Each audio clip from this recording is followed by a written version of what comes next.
안녕하세요, 흔입니다. 날이 많이 풀렸습니다. 그나마 얼음이 녹기 시작했다. 그래도 날씨 춥다고 바람 분다고 운동 게을리하고 운동 안 했다가 설봉공원 나왔습니다.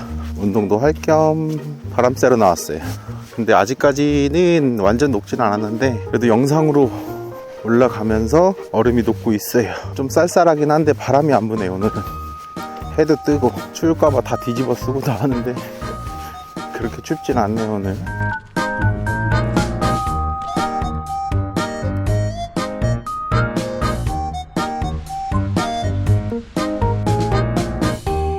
우와, 땀 봐. 추울까봐 꽁꽁 싸매고 모자까지 뒤집어 쓰고 했더니 와, 그거 몇 바퀴 돌았다고 땀이 와 미쳤다. 땀 봐. 샤워하고 나온 것 같네. 여기만 추워요. 여기만. 후드 뒤집어 쓰고 했더니 눈, 코, 입만 추워. 와, 그래 날이 많이 풀렸어요. 걷다가 땀이 너무 나고 너무 더워서 차로 왔어요. 건강을 위해서 운동 열심히 합시다. 장 보러 가겠습니다.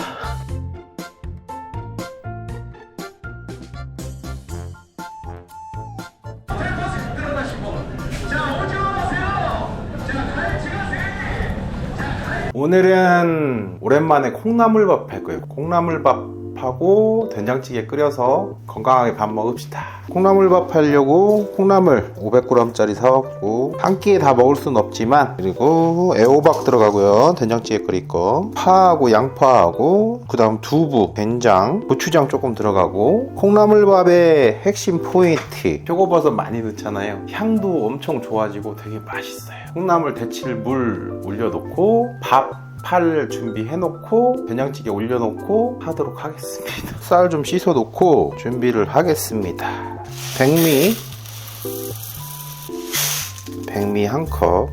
원래 저는 백미랑 현미랑 암맥, 보리쌀인데 그냥 보리쌀 말고 이걸 가공해 놓은 게 있어요. 보리를 납작하게 눌러 놓은 거를 압축시켰다고 해서 암맥. 원래 1대1 넣는데 오늘은 밥 양을 조금 줄여야 되니까 반씩만 넣을게요. 현미도 이렇게 건강을 위해서 이렇게 먹어줍니다.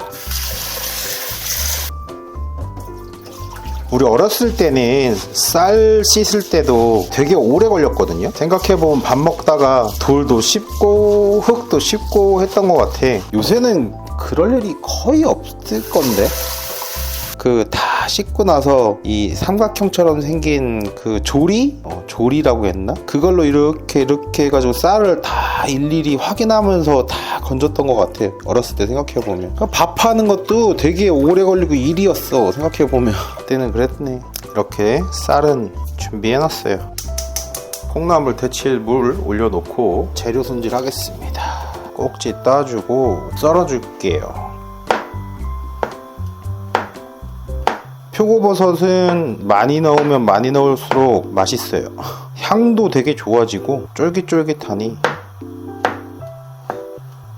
맛이 있어요. 표고버섯이 찌개류, 김치찌개가 됐던 된장찌개가 됐던 어떤 찌개가 됐던 표고버섯이 조금이라도 들어가면 그 감칠맛이 되게 좋아요. 천연 조미료라고 생각하시면 돼요. 쌀 씻어놓은 거 여기다 다 넣어줄게요. 지금은 숨이 안 죽었기 때문에 되게 많아 보이는데 밥 해놓으면 그렇게까지 많지는 않아요. 자, 이제 된장찌개에 들어갈 야채 손질해 줄게요. 된장찌개 양파는 넣어주는 게 조금 괜찮아요. 깍둑썰기로 해서 넣어줄게요. 양파는 반 개만 넣어줄게요. 파는 이만큼은 콩나물밥 할 때 양념장 잘게 채 썰어서 양념장에 넣어줄게요. 호박은 다 넣어줄게요.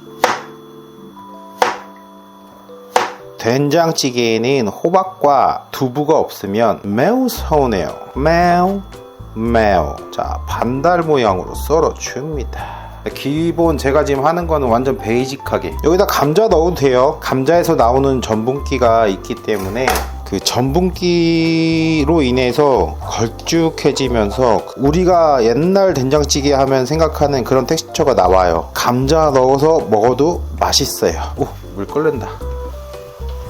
콩나물 넣어서 데쳐줄게요. 콩나물 넣고 4분 동안 데쳐줄게요. 시리야 4분 알람.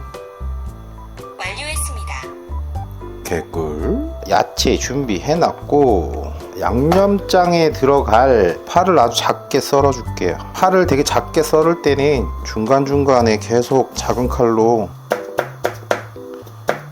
손 조심하세요. 대충 이렇게, 제가 지금 이 끝부분하고 이 끝부분은 안 자르고 중간만 이렇게 칼집을 넣었어요. 그럼 굳이 막 또 이렇게 안 쳐도 되니까. 그러고 나서 마지막에 다시 끝부분, 자 이렇게 해주고서 채 썰어줄게요. 칼질할 때 항상 손 조심. 이렇게 다져주니까 엄청 조그맣게 다져졌죠. 생각보다 어렵진 않아요. 손만 조금 조심하고 빨리 할 필요 없고, 끝부분과 끝부분은 자르지 않고 중간 부분만 칼집을 내줘요. 팔을 왼손으로 돌려가면서 칼로 쑥쑥쑥쑥쑥, 규칙적으로 안 해도 돼요. 불규칙적으로 쭉쭉쭉쭉 막 이렇게 칼집을 내준 상태에서 쓸어주면 상당히 작게 이렇게 나와요. 전에 먹고 남았던 달래가 조금 있네요. 이것도 넣어줄게요. 알람 울렸어요. 콩나물 건져서 꺼내줄게요. 우와. 자, 저는 이 상태에서 국자 이용해서 콩나물 삶은 물 밥통에 같이 넣어서 이걸로 밥을 해줄게요. 그럼 이게 천연 조미료가 되는 거예요. 물은 이 정도만 넣으면 될 것 같아요. 콩나물은 더 익지 말라고 찬물에다 좀 넣어주고요. 된장찌개도 이 육수 사용하면 되겠다. 왜 그 생각을 못했지? 시원해지니 좋을 것 같은데? 어차피 이게 뜨거운 물이니까 이거 이용해서 된장찌개도 끓여볼게요. 그냥 버리려고 했는데 생각해보니까 콩나물 데친물로 된장찌개를 끓여본 적은 없는데 괜찮을 것 같은데? 나쁘지 않을 것 같은데? 된장찌개 끓여볼게요. 된장 남은 거 다 넣어줄게요. 된장 2개에 고추장 하나 넣어줄게요. 칼칼해지라고. 그러고 자 호박 미리 넣어주고, 야채 썰어놓은 거 다 넣어줄게요. 그냥 기본 베이스 요 정도까지만 해놓고 여기다 추가적으로 하는 거는 자기 입맛에 맞게끔 하셔도 됩니다. 일부러 양을 적게 했다고 했는데 우선은 이렇게 해서 좀 푹 끓여주고, 끓기 시작하면 중불로 놓고서 밥 될 때까지 꾸준히 끓여줄게요. 뚜껑 덮어주고, 자 이제 비빔장 만들어 봅시다. 우선 파 아까 썰어놓은 거 넣어주고, 그 다음에 냉동실에 갖고 있던 달래 조금 남았는데, 야 그래도 이게 어디야, 잘게 썰어서 넣어줄게요. 그러니까 1인 가구들이 많이 늘어나면서 이런 거 사다 놓으면 자꾸 버리는 경우가 많이 생기니까, 먹는 거보다 잘 안 사오시는데, 그래서 달래가 됐던 뭐가 됐던 사오면 먹을 만큼 딱 먹고 소분해서 냉동실에 얼리세요. 파릇파릇할 때 먹으면 뭐든지 훨씬 더 좋긴 하죠. 그래도 괜찮아요. 먹을만 해요. 나 한 가지 빼먹었다. 버섯 넣는다고 해놓고서 아쉬울 뻔했네. 된장찌개 표고버섯 넣으면 맛있어요. 까먹고 못 넣을 뻔했네. 실컷 아까 전에 표고버섯 넣으면 맛있다고 얘기 다 해놓고서 안 넣을 뻔했네. 표고버섯 3개만 같이 넣어줄게요. 자 양념장 만들어 봅시다. 근데 이거는 뭐 몇 숟갈 넣고 그게 아니라, 파나 이런 건더기들이 얼마큼 들어갈지 모르니까 너무 많이 넣으면 간장 맛 때문에 짜지니까 그냥 이렇게 자박자박해질 정도만 넣어주세요. 이 상태에서 고춧가루 들어가고 하면은 되게 뻑뻑해질 거라고. 간장으로만 하면 짜니까 맛술 3개만 넣어줄게요. 매실액기스 1개, 설탕, 저는 이거 스테비아 넣는 거고 한 수저만, 고춧가루 2개.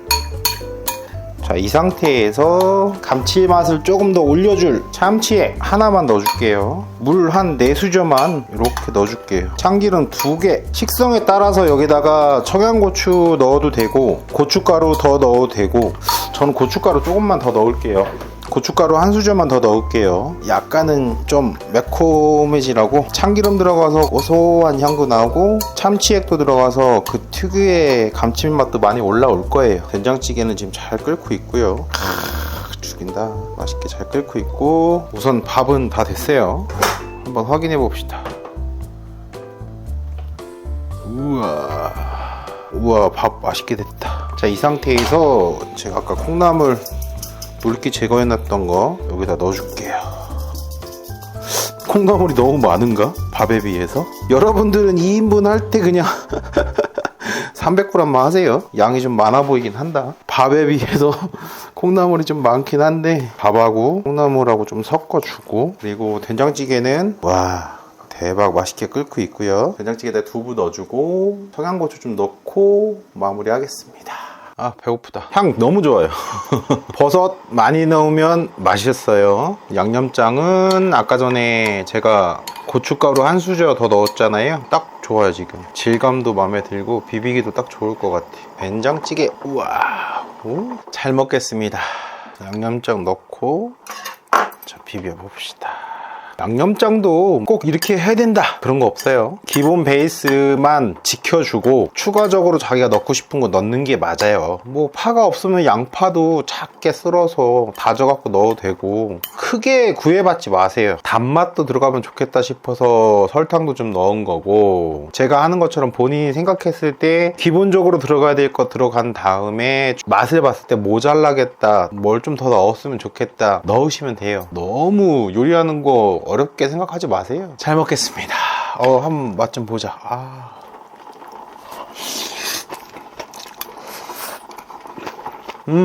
콩나물 질기지 않고 맛있어요.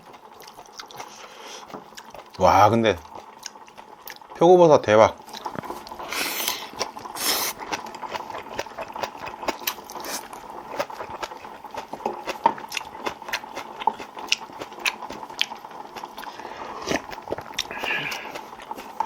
아하.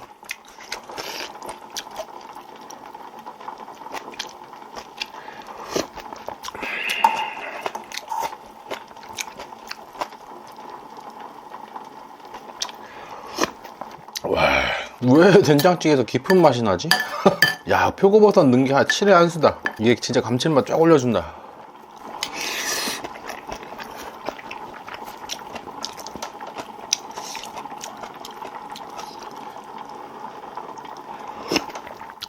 뜨거. 며칠 있으면 구정이네요. 저처럼 구정에 뭐 어디 안 가시고 혼자 계시는 분들 계실 거고, 고향에 가시는 분도 계실 거고, 올해는 또 차가 얼마나 막힐지 모르겠는데 운전 조심하세요. 진짜 제일 위험한 게 졸음운전.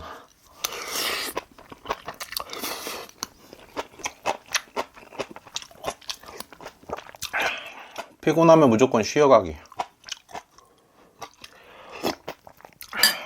그거 꾸역꾸역 참고 간다고 해서 엄청 더 빨리 가는 것도 없어. 진짜 졸린 데는 장사 없어요. 제가 버스 기사였잖아요. 그러니까 버스 운전하면서도 졸아본 적이 있는데, 제가 2년 넘게 버스 하면서 단 한 번도 안전사고라던가 차량 사고라던가 난 적이 없어요. 무사고인데, 그 이유가 제일 무서운 게 돌발적인 것도 있겠지만 졸음운전이 진짜 그건 조심해야 돼요. 답이 없어. 그런데 노선 버스를 운전을 하면 졸리다고 해서 세워놓고 이렇게 한번 누웠다 일어날 수도 없는 거고, 방법이 없잖아요. 편법인데 믿지 않은 편법. 버스 내에 오랫동안 사람들이 많이 타니까 이산화탄소가 계속 나와요. 그래서 졸린 것 같아. 산소 부족으로 졸린 것도 있는 것 같아. 그래서 저는 항상 겨울이든 여름이든 언제든 이 창문은 항상 열어놓고, 그래도 도저히 안 되겠다, 죽을 것 같다, 막 허벅지 때리고 꼬집고 막 해도 안 돼, 그래도 막 죽을 것 같아, 그러면 바로 빼지 않아도 되는 정류장, 한가한 정류장에 딱 세워서 손님 타고 내리고 하잖아요. 사람이 운전석에서 일어나서 내가 조금 움직이면 잠이 좀 깨요. 바깥으로 나가서 타이어 체크를 하는 것처럼 이렇게 네 군데 타이어를 한번 확인을 다 해줘요. 뒤에 한번 이렇게 툭툭 쳐가면서 뭔가 점검하는 것처럼, 이상한데? 이런 제스처를 하면서 돌면서 이렇게 해주면 아무도 이상하게 생각 안 해. 쌀쌀할 때는 정신이 확 깨지. 차 한 바퀴만 돌고 다시 들어와서 타서 가도 정신을 조금이라도 차릴 수 있게끔 움직이는 게 되게 좋아요.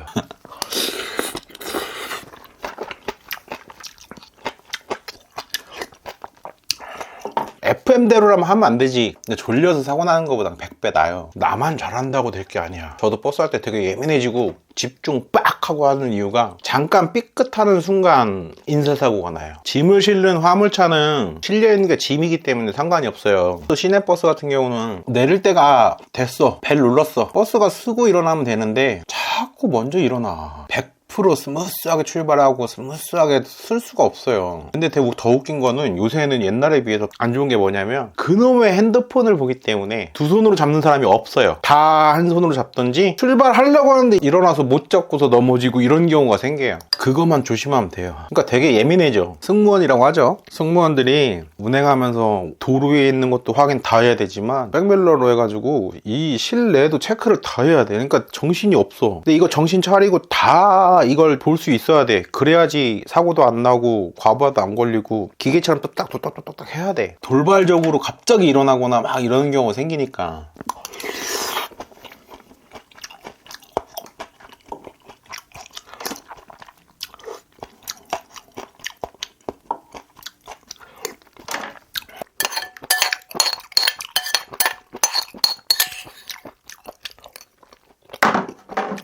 배부르다. 밥 다 먹었어요. 배고프긴 했나봐. 맛있게 잘 먹었습니다. 구정 잘 보내시고 고향 다녀오시는 분들은 다치는 데 없고 아프지 않게 조심해서 잘 다녀오시고요. 잘 먹었습니다.